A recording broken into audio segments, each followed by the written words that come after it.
hearing the truth. So, okay, honestly, we should get back into what you were talking about. I'm pretty interested in this. I've been hearing about this. Let's get this dog out of here. Go on, carry on. Get this dog out of here. Carry on. You talked about... Carry on. Go on, carry on. Oh, man. We're drinking whiskey over About ice. germ theory versus... Terrain theory. Yes, I'm interested in this. I don't know much about this. Get the fuck down. Let me ask you. Oh, you gotta feed him. See how he's rewarded for his bad behavior. No, he's hungry. Very hungry. He's starving. Yes. He's whittling away like an Ethiopian child. He had like under the 4 Bill bites Gates of a hot dog earlier. And guys, don't come at me with your bullshit. Oh, he's abusive to animals. You know what he eats? Who's abusive? Ready and lean. Bill My Gates. dog eats salmon and fish and everything you could believe. So And Wawa hot dogs carved up in quarter sections. Right. You know what Bill Gates feeds his dogs? Wawa hot dogs carved up into quarters. I'm Bill Gates. And pizza crust. You are the new Bill Gates. Anyway, let's get back to something more important. Okay, feed your dog Bill Gates diet, whatever. It's fine. My only issue is he's in the goddamn way. We're talking about germ theory versus terrain theory. Can we come back to... I want to be like the peaceful girl who hosts the podcast. We were getting back to germ theory. You're not lovely. like You need better tits. You need better We tits. were talking about... and less of a beard. I'm sorry. We were left off. We were talking about germ theory versus terrain theory. Can we hear your The opinion, tit Scott? factor needs to increase. It's NPR. And the being It's the factor needs to decrease. It's the NPR lady. It's not... Yeah, thank you. You're the NPR lady. And we're biased. We're unbiased news. What's her That's what I name? meant. Do you remember what her name is? The NPR lady name? No, it's like probably Diane. Yeah, I think it is. It's got to be. No, they'll tell us. They're going to tell us on YouTube. I'm Diane Holdfeld. Who's Meister. Diane Holfeld? I'm the NPR lady who's hosting, and I want to hear your thoughts on germ theory versus So you're terrain secretly theory. watching NPR now. Fuck no. You know the people who do give the stories. Yeah, like This Daily I Life. wouldn't know who Fresh Air. talks on NPR. Google real quick. They talk so Terry calm. Gross. You're Terry Gross. Fine, I'll be Terry Gross. Okay. Now, Scotty, you were talking about germ theory versus terrain theory. People don't know about this. I would like to hear your opinion on this. I personally think if you lick the doorknob at a popular restaurant, you're gonna fucking get COVID. You personally believe that? No, I don't actually believe that. But Terry Gross would believe Terry that. Gross would, and I want to hear your opinion. The essence of terrain theory versus germ theory is you cannot catch someone else's disease because this flu season and everything like that happens to people every spring is a spring cleaning, so to speak, where your body manufactures like cleaning products, toxins, viruses, exosomes, things like that to remove all the toxins, whether the thoughts or the food or whatever you put in your body needs to be cleaned out. It's spring cleaning time. And so your designed body is saying it's time for me to get rid of and evacuate all this stuff. So you go through your flu, you get sick, you have symptoms, you do all these things, but it's your body cleaning itself out. It's not me giving my disease to you or your disease coming to me. It's your body going through the process of cleaning yourself out based on the toxins that's been given to you and how your body's going to clean it out. And they have done all this other kind of stuff to make us believe that this is this magical jumping bean that can jump from person to person to person and all these things that it can lead to. And then when you think... Really, it's more individual. Your body's acting alone. Saying, It is. It's basically just cleaning yourself out. But, there's a lot of things, obviously, when you see it now that germ theory is very good for, which is kind of like totalitarian controls, shut everyone in rooms. People aren't sick or walking around and people start saying, oh my God, that's a healthy human being, but he's carrying the cooties. And if I get his cooties, I'm going to get sick. It's like that leads to basically an authoritarian concept. So you see where that mythology can actually be taken for a beneficial government control type of a situation versus understanding it's like, hey, human beings are going to do this, and that's why some people get more sick than others. Some people maybe eat more pizza or drink more booze or smoke more cigarettes. Or they're so convinced that they've interacted with others who carry so much that they have a double amount of the disease where they're super sick because they happen to work at the McDonald's ball pit where all the disease was. So it's a way of mind control. How does it benefit the government to do that, for example, to introduce these ideas to their citizens? You know the answer to that. But I'm happy to explain it, for the devil's advocate's sake. Not devil's advocate. How? I Sure. really don't know. Well, because then they sell the medication, then they sell the therapeutics, they sell the but treatments. don't private companies Covered offer wagon, those? medicine Private company, the problem is private company and big government Big are Clash Dynamite, right? Big Audio Dynamite from the Clash. completely Private aligned now. company. The companies work together with the government. Yeah, completely. This all started with lobbying. Like, there's no fucking honest politician anymore, period. Even the guy with the eye patch. I was like, oh, he might be Stephen cool. Hawking. No, he's that's like the GIMP guy. The eye patch guy is I know who it Brian is. Crenshaw It's the or black something. guy who does the universe. No, not black. No. The fucking ex-military guy who's a Republican. Chester the molester. No, it's Dan Crenshaw. Dan yes. Crenshaw. Fraud Even he. out of Texas. Exactly. Even War he now. hero with an eye patch. Yeah. So the eye patch is beautiful. Underneath that, he's probably got a gorgeous little blue eye. So is he just a member of the government situation? Yes. Yeah. You cannot get to that point if you're not going to play ball And with they're them. all players. It's like, damn, the eye patch looks great. Yeah. It's so sexy. Like, this is going to And work. they're going to believe the fuck out of Exactly. you. It works well for him on Epstein's Island, for example. Yeah, man. Oh, he takes it off when There's he's a on the lot island. of people sucking Dan 13-year-old Crenshaw's girls truth go, dick. I love Crenshaw's eye patch. I'm going to No, suck they your are. cock." They are. They're The sucking his 13-year-old truth girls dick. have no say in who they Suck fuck. Dan Crenshaw's truth dick. They call it He's the got truth eye dick? patch. No, He's that's the- what I'm calling it. That's what they called it too, I heard. He's administering his truth dick of virtue to everyone because he's a war veteran and he speaks the truth and he shines virtue and whatever the fuck he says means I will gobble his jizz right down my throat of truth. Same. Meanwhile, every time he's been put to the test on what his character is and what he actually stands for, he's a total fucking failure. Well, I don't know Jen Crawshaw personally, but I do know my dog Esteban personally. I'm learning more and more about you guys. I think that we're in for a nice talk tonight, especially when it comes to viruses and how they are spread from one person to another.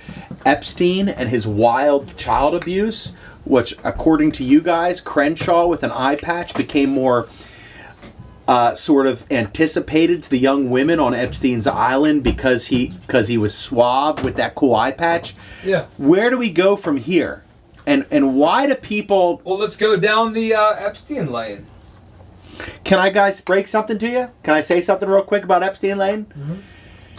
Mm-hmm. Since I was 14, my grandparents had a beach house on St. John. And I would often look over it, and you could see St. Thomas, and you could see St. Croix from it.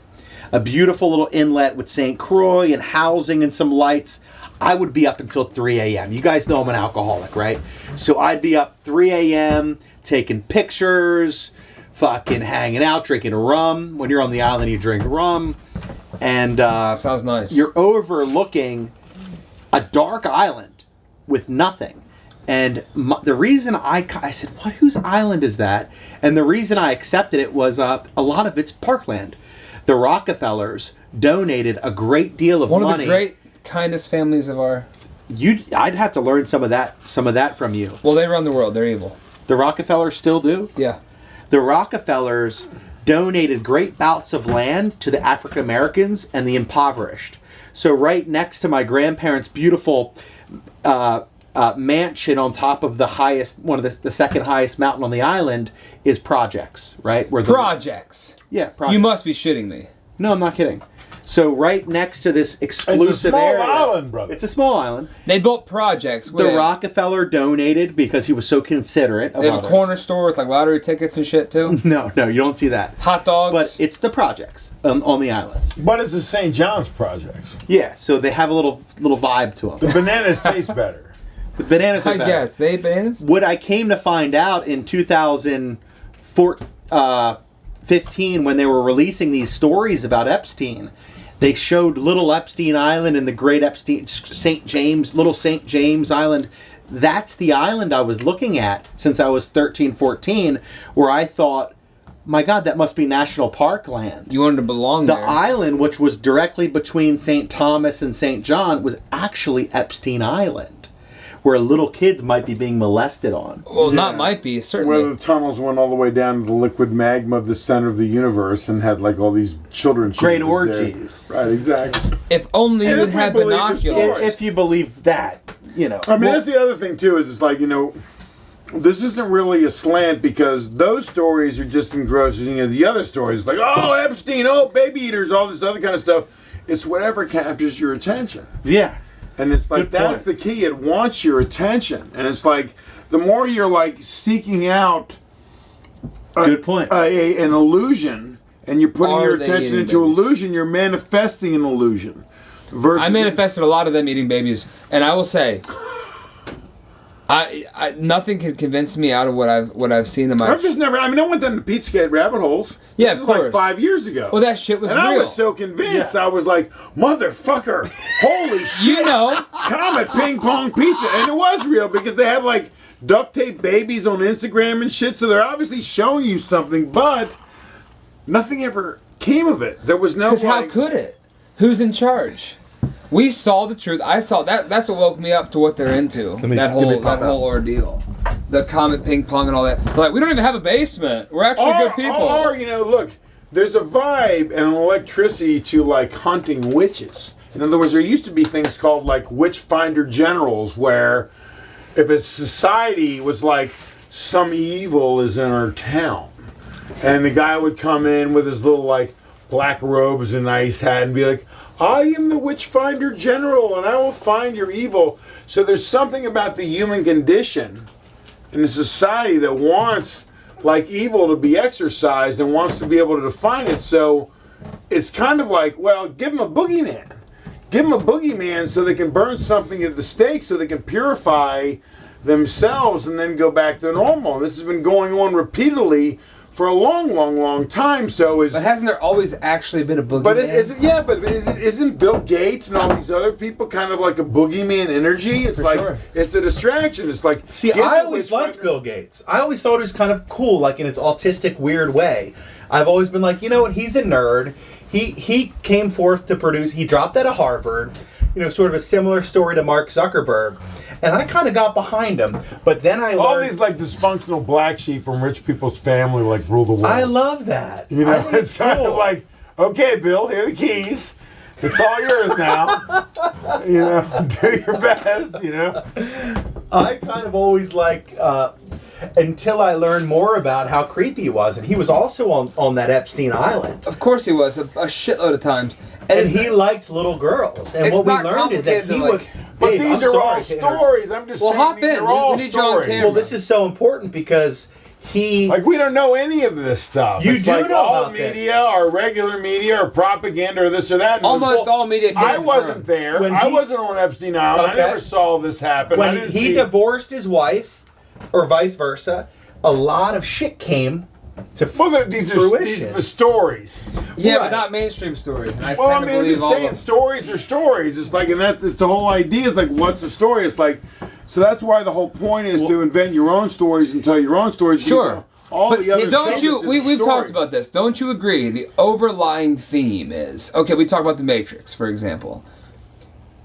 Who pushes the Matrix? There is a group of people, whether you want to call them Satanists or whatever you want to call them. They are the ones pushing the Matrix on all of us. They know that they're lying. It sounds so countercultural. Well, they're pushing the false narrative. We describe that as the overlay. They're trying the overlay. The birth to death overlay. They're trying to teach you that from the moment you're born. From the time you're born to the time you die, school education. You only think this things big. Your parents know, everything like that. That's the Matrix. The Matrix keeps you believing a bunch of bullshit. And it stays you It doesn't let you belt. question anything. And that's it. And then it's like you can peek behind the curtain of the Wizard of Oz and be like, well, no, this is what I've been told. This is what everyone has told me from school or society or education or government is real from history, and I believe it because I'm told this.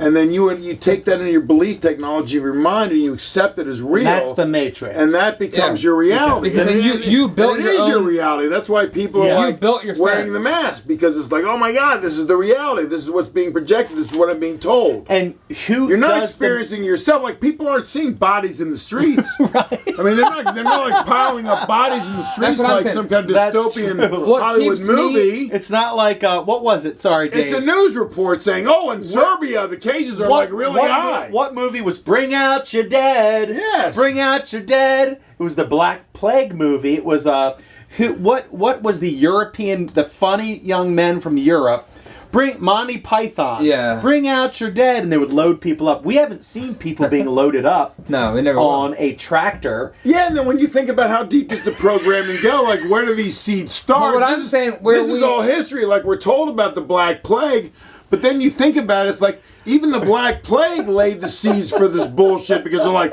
it's happening again like it did back in the 1650s. Good point. From the history book. In other words, they laid the seeds all the way deep, and they're like, Where we but differ, you weren't there. I feel like there is an enemy, and it's a tangible enemy.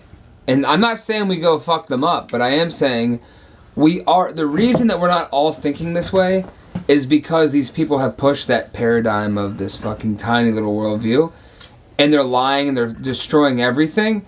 They are the enemy. I'm not saying we got to destroy them, but I'm saying they are the enemy. Like there are a group of people. There are a few people who are pressing forth with this matrix, this new this new matrix, which is Klaus you'll Schwab, believe Bill Gates, this. We're Anthony gonna die Fauci. if you don't wear a mask. If you don't get injected, you're gonna die. If you don't abide by us, and CNN and Fox and all the other broadcasts. But how much of that is your attention that's been captivated? In other words, if you don't accept it and you just walk around your world, whether it's in Barcasina or someplace else. Let me tell you what happened. But you're asking us to compare ourselves to the average person. We don't have a problem with this. The problem is the average person's falling for it. So there is an enemy, and I feel like it's our job to wake them from their slumber. Not to cut you off, but the average person are my family members who won't have me for Thanksgiving, which is tomorrow, and Christmas, because I'm not allowed to come. How does that make you feel? Because you're unclean. How does that make you feel? Does it hurt you? I want to say, No. guys, please Does it make you listen angry? closely to. Does it make you want to like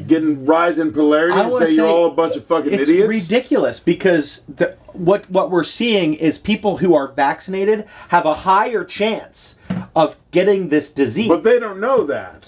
How don't they know that? They think that they're vaccinated, they're pure and clean, they can't transmit it. It's insanity, and I'm happier with my new family. My new family is my real family. The family you chose. People that I chose to be around.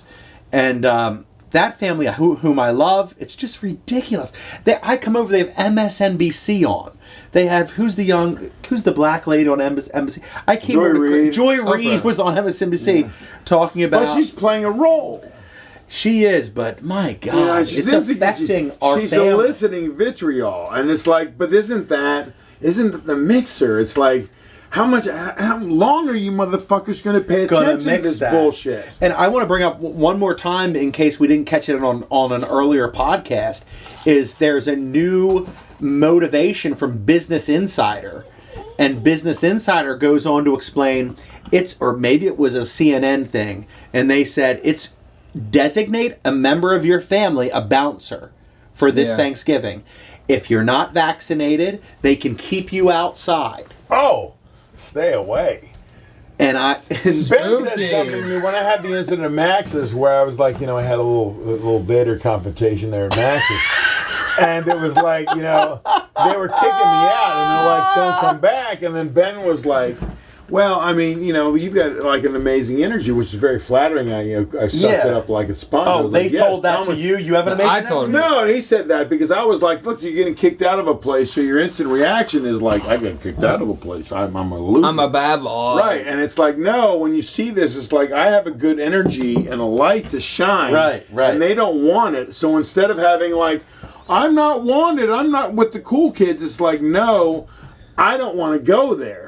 Right. You don't want my energy. I'm not going to bring my special energy to you. Right. In other words, I will take it someplace else where it's more welcome. And that's the judo of all this shit. If you get kicked out of something or you don't do the things that they want you to do, instead of feeling like ostracized from society, it's like, no, I'm going to judo that a little bit and I'm going to take my special energy somewhere else where it's appreciated. Right. Where they want me. Yeah. Like they appreciate me. And they would never kick me out. And that's what humanity's going through right now. And it has to understand where it's not a matter of compliance because if I don't have this, my life's going to suck because these are all the cool kids in school. Right. It's not like, the cool kids. It's like, no, it's the nerds. It's the worst. I'm going to go into like another space and be happy and integrate in a reality that doesn't have all this bullshit.